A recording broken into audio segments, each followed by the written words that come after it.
बारिश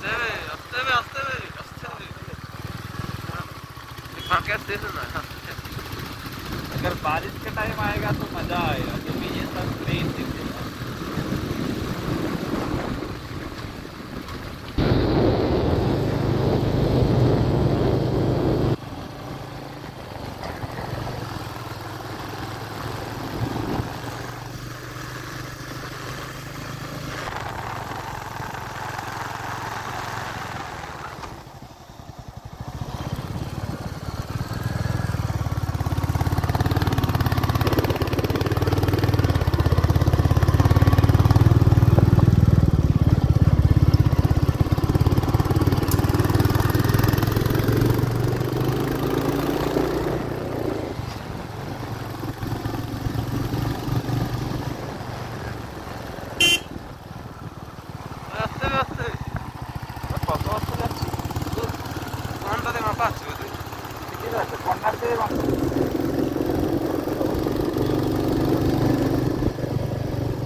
आज सुबह सुबह हम तय किए कि हम शेखर फोर्ट की तरफ जाएंगे, तो हम सुबह उठ के तैयार होके जल्दी से निकल गए हमारा बुलेट लेके।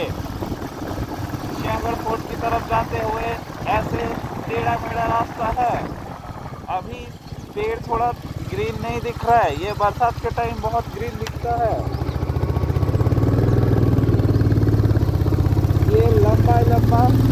ये लंबा लंबा ऊंचा ही दिख रहा है, बहुत ऊपर तक जाना है हमको।